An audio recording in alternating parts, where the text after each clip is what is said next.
we are continuing the series that we started last week, that Ashley started last week, where we're kind of exploring the core values of the church. We do this every once in a while. We kind of take a pause and take a step back and begin asking ourselves questions like, okay, as we move into whatever next season we're moving into, as we continue on this ongoing journey, as we participate in this ongoing conversation, who do we want to be in that? And a lot of times that requires us to kind of look back and begin asking, okay, well, who did we originally set out to be? What are the things that drew us into this type of thing to begin with? What does it look like for us to be us in this community in Edmond?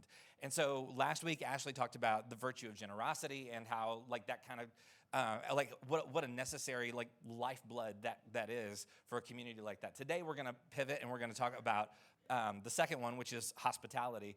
And you would not think I would have to say this at the beginning of a message about hospitality, but I have to offer the biggest of trigger warnings. Not because hospitality is going to freak you out, but because we are going to look at a passage of scripture that is that can be, depending on your where you are and how you woke up this morning, it's kind of rough. It can be a little bit upsetting. It's not every day you have to be look, we're going to read this Bible story, and I'm going to have to give you a severe trigger warning. There's some murder. There's some threats of sexual violence, and so I'm going to try and keep it as PG rated as possible, but it's in the Bible, and what are you going to do? So that's, so just letting you know that. And I was assured, before I even decided to go down this path, I messaged Amy and Miss D and said look, I need to make sure all the classrooms are open. Can you just verify I'm not going to do this? And all the preschoolers are today's the day we visit the service. So I have been assured that all of the classrooms are open and functioning and doing just unbelievably great today. So if you brought a kid into this service, whatever happens next, that's on you. So I am not responsible for whatever your kid hears beyond this point, okay? Now just transitioning very naturally into whatever else we're going to talk about. We'll put a pin in that. We'll get to that in a minute. But so we moved here to the Edmond area in 2022. Before that, we lived in Fort Worth for a number of years. And in our previous neighborhood, we had some Jehovah's Witnesses. And they would visit us maybe once or twice. So I always realize when I talk about this, it sounds like I'm talking about when you have termites and you're yeah, we had some Jehovah's Witnesses. Couldn't get rid of them. So they, but once or twice a week, they would stop by our house and they wouldn't leave. And the thing is, we had stickers on the back of our car of the church that we attended. They figured out pretty quickly that I was a pastor at a church. When you opened our front door, my little home office area was right off the entrance. So they could look in and see an entire wall of my seminary textbooks. That did not slow them down. And so they would keep stopping by and they had lots of things that they wanted to talk about. And it just sort of became okay. And the difference between my wife and I is when she was home and I wasn't, she would answer the door and she would have a conversation with them and they would stay there for quite a long time. And I would pretend not to be home. That was, so my reaction was always just everybody be cool, everybody be quiet, get low, turn the lights off, and they'll move on at some point. And the thing is I realize I feel like I am at times pretty hospitable. I also feel if it's this group of Jehovah's Witnesses, I'm probably not going to be because I don't have just 30 minutes to kill hearing the same thing you told me 3 days ago. And so I'm like I said, I'm a tough sell. I feel we're all wasting our own time here. So let's be respectful of just the limitations of the scenario and just go ahead and cross our house off the list. But they really, I think they just liked us. I think they just like to come see our dogs or whatever. So anyway, that was the thing that when we moved here, we were able to sort of be okay, well, no more Jehovah's Witnesses. We've moved out of that neighborhood and into a new neighborhood. And the thing about our neighborhood now is we don't have the Jehovah's Witnesses. We have people who are selling pest control services. I miss the Jehovah's Witnesses. I'm not going to lie. And the thing is, we have two, not one, we have two no soliciting signs. You cannot miss it. It doesn't slow these guys down at all either. And the thing is, I have become, anytime somebody knocks on my door, and of course, if you have dogs, it's a 5-alarm emergency every time the Amazon guy puts something on your porch, and much less knocks on the door and stands there. And so it becomes this massive source of annoyance anytime somebody's standing outside your door wanting to talk to you, especially if you've already given all of the visual cues that you can, that this is not a conversation that's going to go anywhere. But again, if it was somebody that I knew, if it was one of you, if it was somebody from our neighborhood, like we have a kid who lives a couple of doors down who loves to come over and invite my 9-year-old to go play basketball in her driveway, and so. So there's that's fun, that's exciting. I enjoy when people like that knock on my door. I don't enjoy having to stand there and listen to somebody give me the same spiel that they gave me, but don't remember because that was a couple of weeks ago and they've hit 1 million houses since then, right? So there is a line between when I feel hospitable and when I don't. And I can describe it for you, and I assume a lot of us have that too. Maybe you are 100% hospitable, and no matter what, sometimes maybe you're the type of person who the Jehovah's Witnesses are we got to get out of here. We've been here a long time. Maybe that's you. It isn't me. But the thing is, and again, I feel like a thing I have learned about myself is I have the capacity for I think hospitality. I also have the capacity to be deeply inhospitable, at least internally. I can smile and nod, but at the same time, there's a part of me that's it would be just so great if we weren't doing this right now. But the thing is, and I never wanted to be the get off my lawn guy in the neighborhood, but we're moving in that direction. I feel it. I feel it deep in my bones. It's coming. My pants are going to get higher and higher. My scowl is going to get deeper and deeper, and eventually everybody's going to be don't walk on that guy's grass. So, as I'm sure we've all experienced in our lives, there are times when we feel hospitable and we feel glad to welcome people to our homes or into a space of some sort, or at least onto our front porches. And there are times, conversely, when we would give anything for that person to just skip our house and keep on moving. And today, this is what we're talking about. We're talking about the virtue of hospitality. We're talking about what does it look like for us to find ourselves feeling a little bit more open, not necessarily to hearing sales pitches, but what does it look like for us to find ourselves being more conscious about we are creating space that people feel like it's okay to enter. And we're going to look at a story, like I said, just after my trigger warning, we're going to look at a story that is widely misunderstood and often used to, straight up terrify people in churches. And it's been used that way for a long time. And this is one of those situations where it's I feel like we just kind of have to reclaim this story. And the only way to reclaim it is to talk about it. And we almost never look at this story through the lens of hospitality, but that's actually what it's about. I would argue most people, when they talk about the story, have no idea what the story is actually about. There's a lot of big theatrical drama that happens in it, and we have turned it into a thing that it was never meant to be. And so what we're going to do today is we're going to reorient our notion around the story that we're going to tell. And the story is the story of the cities of Sodom and Gomorrah in the book of Genesis. And I just said that, and I'm sure I don't know if it was my imagination. I felt some people be oh no, this is not at all, I was not prepared for something. Could we not just do the Lord is my shepherd, please? That would be so much easier than what we're about to do. Most preachers don't want to touch this story unless they just love a violent, angry God. Preachers who like a violent, angry God, this is their favorite story. People like me, I would be happier if this was just not in the Bible at all. But it is here, so we have to deal with it. And so, to be honest, I've struggled. I struggled with this story for a long time. And again, also, just to let you know, there's a lot going on here that we are not going to have time to resolve. There are lots of points of tension. And if you leave here thinking, wait, what about all these other things? I know, we just don't have that kind of time. So just to respect the rest of your day, we can't get into everything that the story gets into, but we are going to kind of deal with the main point of tension. So again, I said it before, I'm going to say it again, trigger warning. Again, like I said, why talk about the story at all? Why not just go to something easier? And first of all, it's in the Bible, and that's part of the job. That's kind of the thing that we signed up for when we decided to do this. And then second of all, the story actually has been misused to do lots and lots of harm and commit what I would argue is spiritual abuse against mainly our LGBTQ brothers, sisters, and siblings. And I think we need to reclaim it. And so that's we're doing a lot of work today in what is kind of a pretty short period of time. So I've given you as many opportunities to get your kids out of here as possible. So you have been warned. So the setup here, so let's just jump right into it. So the setup here is you have these two neighboring cities. This is in the ancient Near East. You have these two neighboring cities. One is called Sodom. The other is called Gomorrah. And most of the key events in the story take place in Sodom. And so we're just going to, when we talk about this going forward, we're just going to refer to it as Sodom for the sake of simplicity.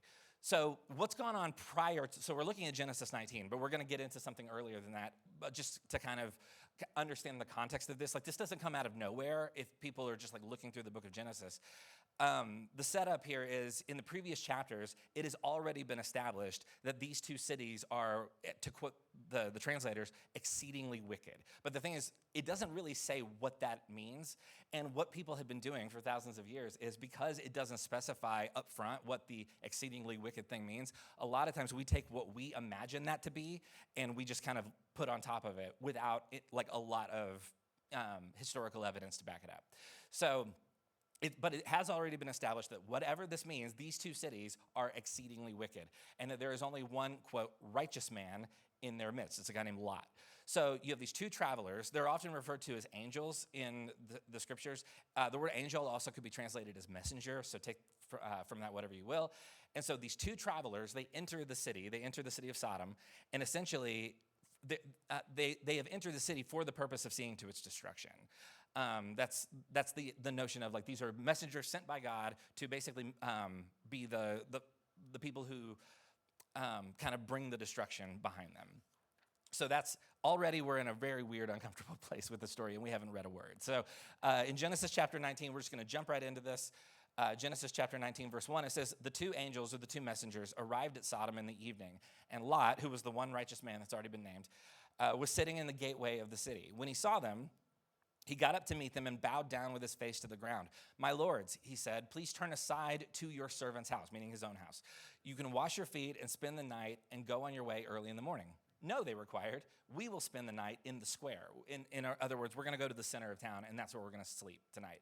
So the story implies that this guy Lot has no idea who these guys are when they arrive. He's received no word that these two guys are coming. He just happens to be sitting at the entry of the city when they arrive. So then in verse 3, and we have arrived at the trigger. So in verse 3 it says, but Lot insisted so strongly that they did go with him and entered his house. He, Lot, prepared a meal for them, baking bread without yeast, and they ate. Before they had gone to bed, all the men from every part of the city of Sodom, both young and old, surrounded the house. They called to Lot, where are the men who came to you tonight? Bring them out to us so that we can engage in certain activities with them. So that's, like I said, I'm trying my best to keep this PG rated. So, but the language of the translation, by the way, really downplays what is being said here. It could imply, and people have, I would argue, wrongly suggested that it implies that there is consent involved in whatever they're suggesting. There is not. This is in no way like a, hey, why don't you ask your friends if they want to come out and like have a party with us or whatever. Like, that's not what they're doing here. There is nothing consensual about what these men are describing. A more accurate translation, again, send them out so that we can sexually assault and murder them, is basically what is being said here. And I know, like, some of you are like, I can't believe you just said that in church. I warned you like 100 times. So also, it's in that Bible that your grandma gave you. It's been there for a long, long time. So, but and the thing is, the translation, again, is not like, hey, we're all having fun out here. Why don't you come and join us? No, it's like, come out, like, send them out so that we can we can do violence, basically, and then murder them. And the reason we know that is because there are other stories outside of the Bible from the ancient Near East that show exactly this kind of scenario taking place. This isn't the only place in the ancient Near East where you find stories like this. This is actually mirroring other stories from other sources. So this is not, hey, we're having a get-together out here and we wanted to see if anybody wanted to join. No. This is, we heard there are outsiders. And our first response to outsiders in our midst is to torture and kill them. That is what this is. So in Genesis, so then let's keep on going. In verse 6, In verse 6 it says, Lot went outside to meet them and shut the door behind him. He said, no, my friends, do not do this wicked thing. Look, and this is, okay. If you have a hard time with this, next sentence, I fully agree with you. I cannot defend this at all. So in verse 8 it says, look, I have 2 daughters who have never slept with a man. Let me bring them out to you, and you can do what you like with them. But don't do anything to these men, for they have come under the protection of my roof. Which, that is maybe the most messed up sentence in the whole Bible. So we just did it. We read it. And And so basically, and again, this is one of those like, what in the world? Like, why would this even be in here? So then in verse 9, it says, "Get out of our way," they replied. "This fellow came here," speaking about Lot, "this fellow came here as a foreigner, and now he wants to play the judge. We will treat you worse than them." They kept bringing pressure on Lot and moved forward to break down the door. So what they're referring to when they say this fellow came here as an outsider, what they're referring to here is 6 chapters earlier than this, in Genesis 13, Lot actually moves to Sodom from somewhere else. So he is not like born in like multiple generations growing up in this town. He has somewhat recently moved to this town on his own. This town clearly does not like to welcome outsiders at all. So why then, the question I think many of us are probably asking is, why is Lot allowed to live here in relative peace when this is how they tend to treat people who come in from the outside? Well, the answer to that is quite simple. In Genesis 13, we learn that Lot has a lot of money. And so, as it turns out, we can get over our prejudices really quickly if the person that we have that view of is going to pay us something or to contribute to our economic well-being. So a long time ago, just like thousands and thousands of years ago, it was possible to have a closed society that was overtly hostile to foreigners coming into their territory, unless they had lots of money that they were going to put into the local economy. But I mean, not obviously, like, that's thousands of years ago. You would never see that kind of thing happen today. But you're certainly going to keep an eye on this guy, even though, yeah, he's going to come in and he's going to spend his cash in our stores. But we're going to keep an eye on him, and we're going to take every opportunity to refer to that person as a foreigner for no matter how long they live here. So then we're going to move on to verse 10, and for some reason I failed to print this part in my notes, so I'm going to have to read this off of the same screens that everybody else does, which is difficult for obvious reasons. By the way, these screens are about to go away, so be sure and salute them. I think they're coming down today, and we're going to replace them with actual full screens. So it says, so in verse 10, it says, "But the men inside reached out and pulled Lot back into the house and shut the door. Then they struck the men who were out the door of the house, young and old, with blindness, so that they could not find the door." So then in verse 12, it says, "The 2 men said to Lot, 'Do you have anyone else here, sons-in-law, sons or daughters, or anyone in the city who belongs to you? Get them out of here, because we are going to destroy this place. The outcry to the Lord against his people are so great that he has sent us to destroy it.'" And so the story kind of continues with a lot more urgency until eventually the city is destroyed, and the only survivors are Lot and his daughters. Again, it's a very difficult, very messed up story. There are lots of points in the story that I think a lot of us would be like, no, thank you. And when grandma gives you a Bible, this isn't the story that she's thinking you're going to go read. Like she's looking for like the parables of Jesus and maybe some Psalms or something like that. She doesn't think like, we're probably going to have a conversation about this one day. So that's kind of what's going on here. So this is a difficult, super messed up story. This type of story is actually pretty rare in the Bible. I realize that this is the kind of thing that gets a lot of attention because it's very upsetting, but there aren't other stories about communities that are so evil that they have to actually just be erased from the entire map. This doesn't happen a lot. So the question then becomes, of course, like, well, then what's going on here? What happened here that made this specific place so bad that this had to be the reaction to it? And I think we've already kind of seen an example of it, but we'll get into kind of what exactly is going on here. So here's the thing. And for this, we have to kind of broaden our scope a little bit. In the ancient Near East, one of the greatest one of the greatest virtues that you could possess was the virtue of hospitality. It was seen as one of the greatest virtues. And the reason there are several reasons for that, but one of the reasons is, actually, let me just back up. So just before this story, so this whole story takes place in Genesis 19. One chapter earlier, Genesis 18, we see a guy named Abraham who does not live in Sodom. Abraham has welcomed these strangers into his home, these same strangers. And then at the beginning of this story, we see that Lot, who is described as the one righteous man in Sodom, also welcomes them into the story, or into his home. So there is a pattern that is being established. There is a mirroring between Abraham and Lot. So in this world, if you want to demonstrate that someone has a high moral character, one of the easiest ways to do it was to tell a story about how that person shows hospitality to strangers and foreigners in their midst.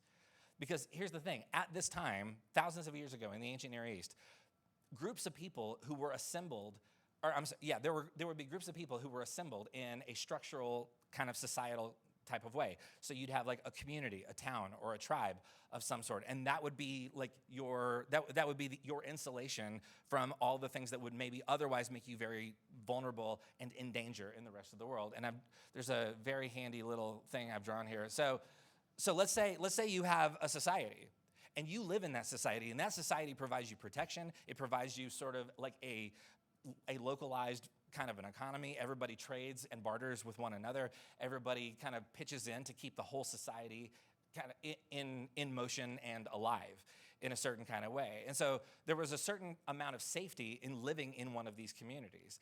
And the thing is, like, if you leave this community and have to go out into like where you're no longer in a community, it's not like it is now where you can just like drive from town to town and there's like highway patrol and laws and stuff like that between here and there. No, if you leave whatever your tribe, your society is, and you are out looking or trying to get to another place, the space between where you came from and where you're going, you have never been more in danger than you would be in that time.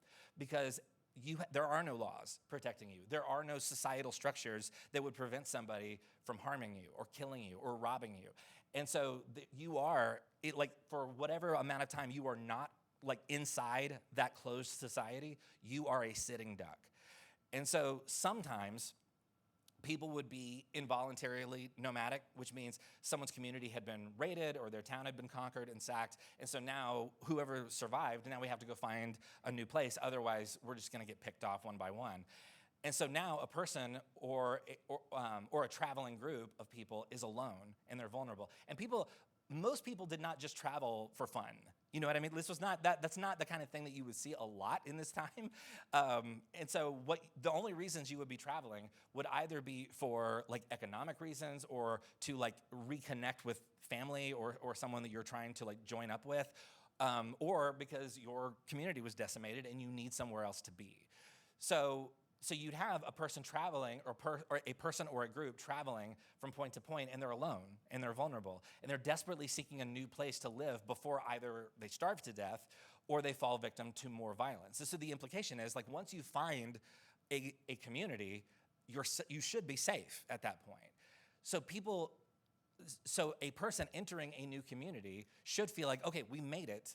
So now we just have to find a place to sleep. And being able to sleep in the middle of the city square in most communities at this time should have been okay, because most communities understood that this is how we treat each other. Because what if one day we're traveling and we need this kind of safety? So most communities understood that this is how it was.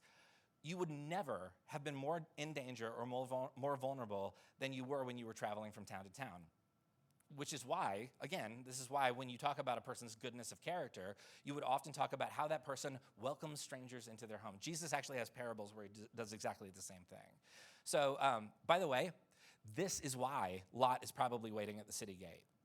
Because he knows that if anybody tries to enter this town and anyone but him sees them first, they will likely be tortured and killed. And so Lot is sitting out there, not because that's just like his favorite place to go sit. He's sitting out there because he thinks, like, if somebody tries to come into town, I'm going to have to save their life. So the virtue of hospitality shows up all over the scripture. So this is an example of it, but it shows up so many other places. So in Leviticus chapter 19, just real quickly, this is a commandment that was given to the Hebrew people later on. It says in verse 33, it says, when a foreigner resides among you in your land, do not mistreat them. The foreigner residing among you must be treated as your native born. Love them as yourself, for you were foreigners in Egypt. I am the Lord your God. In other words, don't forget that not that long ago, your people were strangers. You were foreigners. Don't forget how scary and vulnerable it feels to have nowhere in the world where you feel safe. And with that memory in mind, don't forget to show love and hospitality who are also foreigners in your midst.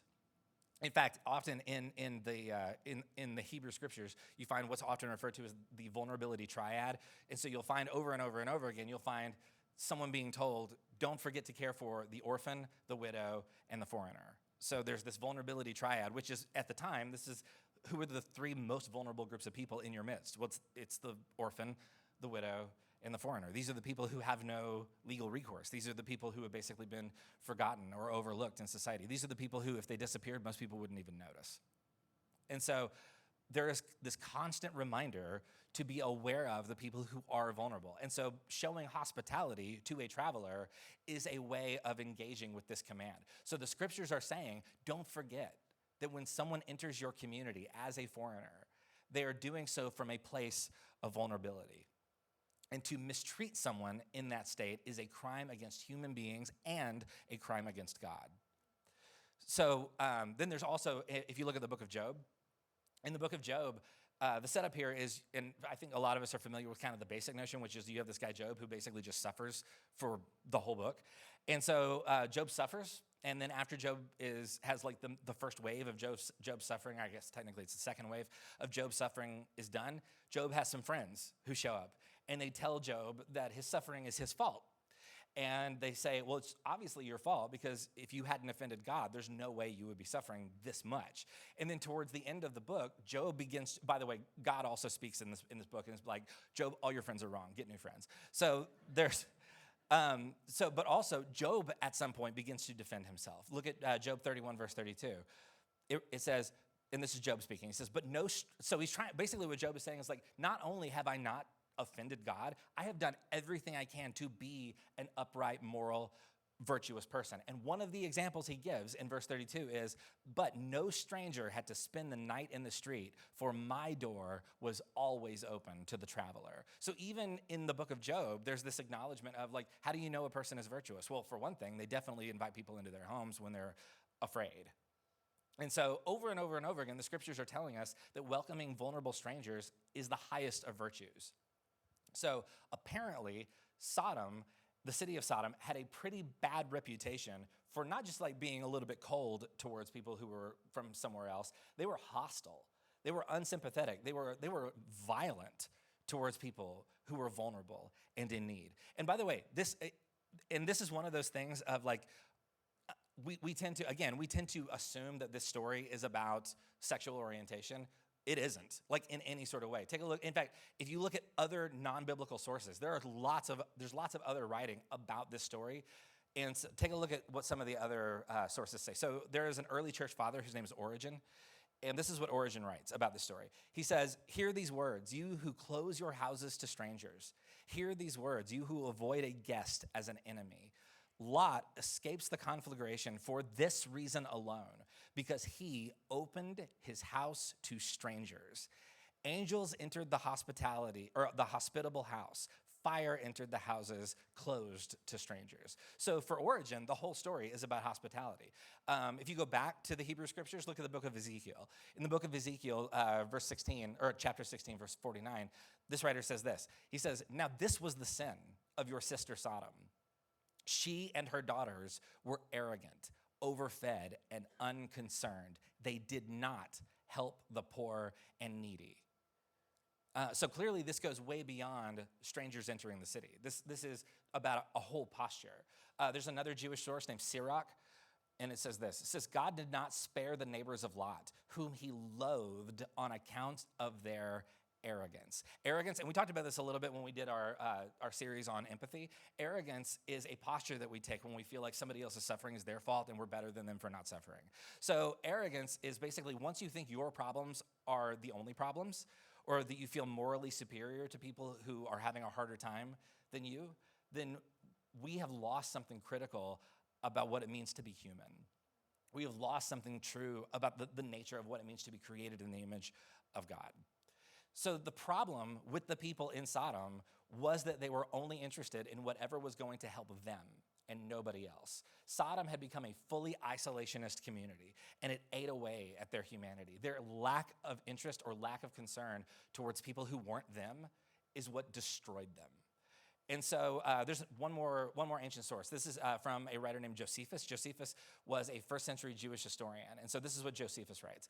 He says, now, about this time the Sodomites, overweeningly proud of their numbers and extent of their wealth, showed themselves insolent to man and impious to the divinity, insomuch that they no more remembered the benefits that they had received from God, hated foreigners, and avoided any contact with others. Indignant at this conduct, God accordingly resolved to chastise them for their arrogance, and not only to uproot their city, but to blast their land so completely that it should yield neither plant nor fruit whatsoever from that time forward. So we've looked at lots of sources, right? We've looked at both sources inside the Bible and outside the Bible, commenting about here's what happened, here's what went wrong with the city of Sodom. Do any of these commentators, do any of these sources say anything about sexual orientation? No, they do not. This story in no way is about sexual orientation or consensual relationships at all. The legacy of this place was not. They had crazy parties and they had weird consensual, non-traditional relationships. It's not in there. That's not what this story is about at all. No, the legacy of this place is they were completely unmoved by the needs of others, and that destroyed them. So there's another ancient Jewish source that tells a story about a woman who's living inside. We don't have time to look at every ancient source that talks about this, but there's another ancient Jewish source that tells a whole story about a woman who is living in Sodom who secretly is helping the poor, and when the people in the town find out about it, they burn her alive. So this is something that the whole city is just known for. Like, we do not want a reputation for being like kind and empathetic towards the poor and the foreigner. That's not the reputation we want around here. And so, and by the way, also a thing we need to know, this story, not meant to be a cautionary tale. This is not a watch out or God's gonna burn your town down. Again, this kind of thing does not happen very much in the Bible. This is not a story that you're supposed to like hear and think like, well, I sure hope that doesn't happen to me.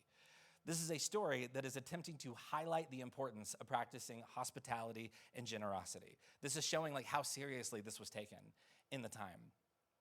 And the thing is, maybe the reason we have allowed this story to be about something that it was never meant to be about, maybe American Christians so desperately need this story to be about sexuality because it's way, way too difficult if the story is actually about the thing that it's actually about, the thing that we struggle the most with as a society for a lot of us, I think. So yeah, it's easy to make it about somebody else doing something else. And it's a lot more difficult to be like, oh, is this about all of us? Is this about like the question about what is our posture towards the vulnerable and the people who are most in need and most afraid in this world? In the ancient Near East, again, there were lots of stories about the gods committing violence or destroying civilizations because their offerings hadn't been sufficient, or because they displeased the gods in some other arbitrary way. Or sometimes just the gods were bored, and so they decided, we're gonna destroy a city because that'll keep it interesting. But to us, we read this story in Genesis and we think, well, this is barbaric. This is disturbing. This is a very upsetting story, and it is, because we read it with our eyes, with 21st century Western eyes.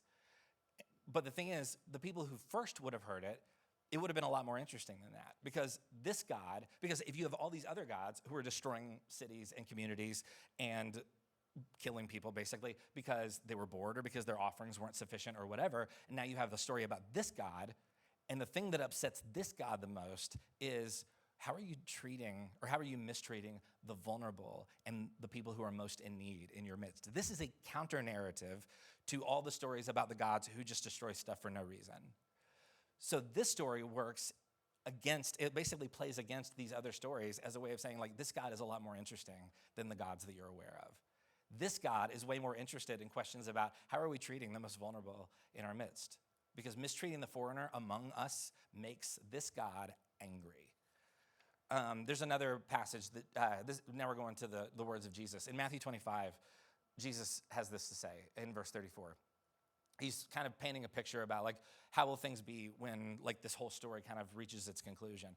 And in verse 34 it says, "Then the king will say to those on his right, 'Come, you who are blessed by my Father, take your inheritance, the kingdom prepared for you since the creation of the world. For I was hungry, and you gave me something to eat. I was thirsty, and you gave me something to drink. I was a stranger, and you invited me in.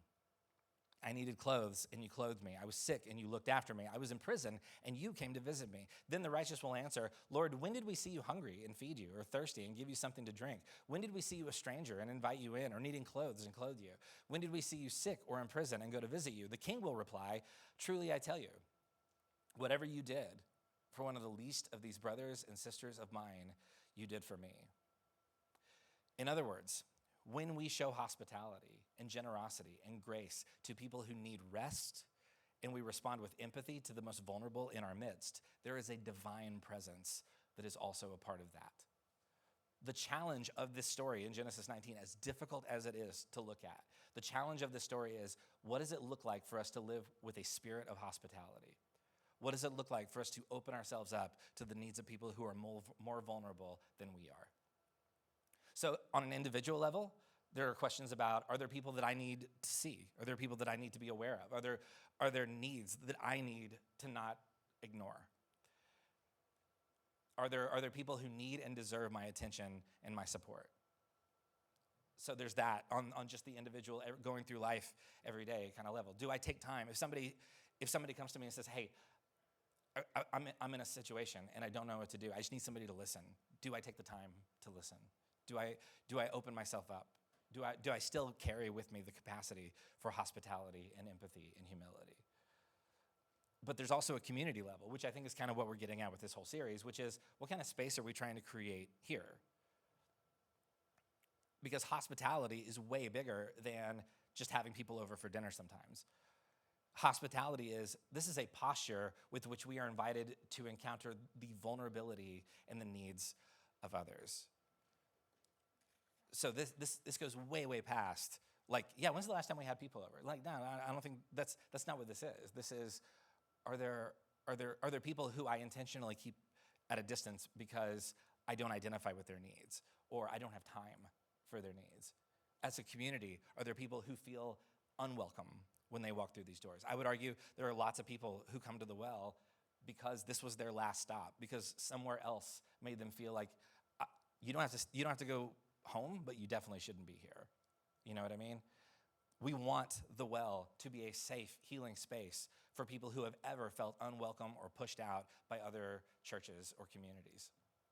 I remember when I was a pastor in Fort Worth, there was one day there were a group of people, 4 people, who sat just right around this area from where I was, and it was this elderly couple and these 2 women, and they had come for a couple of weeks in a row.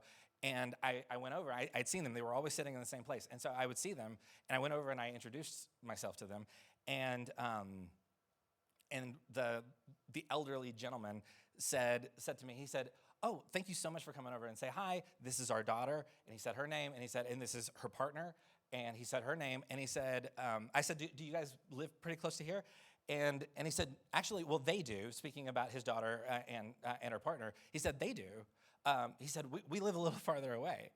And he said, and I said, really? He said, yeah, we have an RV. He said, we're retired and we own an RV. And so every weekend he said, we live in Arkansas.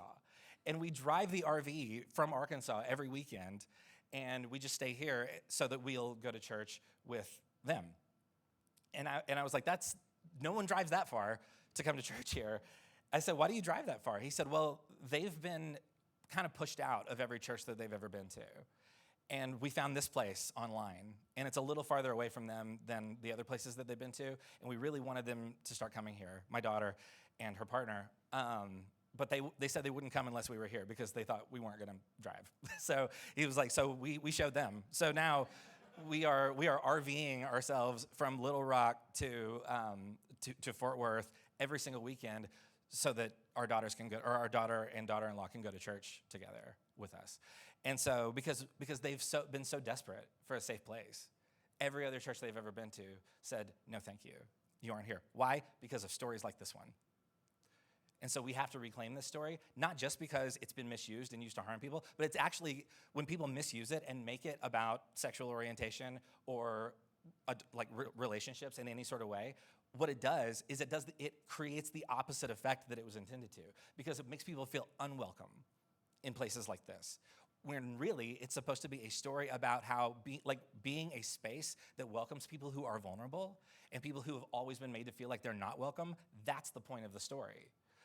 And so I love that story so much. And eventually the retired couple stopped making the drive, and the daughter and her partner kept coming on her own, which was a big. I was pretty excited. I was not excited to no longer see the older couple, but I was really excited that they didn't need them to keep coming with them to feel safe.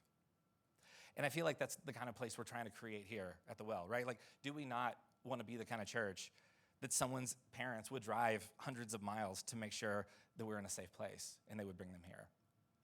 I hope so. I hope that we have created and we continue to foster and build a space that is hospitable, that is a safe space for people who have been told in every other scenario they've ever been in, this isn't for you. I don't think Jesus likes to draw those kinds of lines. I don't think it's our job to be the bouncer at the door. Our job to make sure that there's an empty seat for whoever needs it.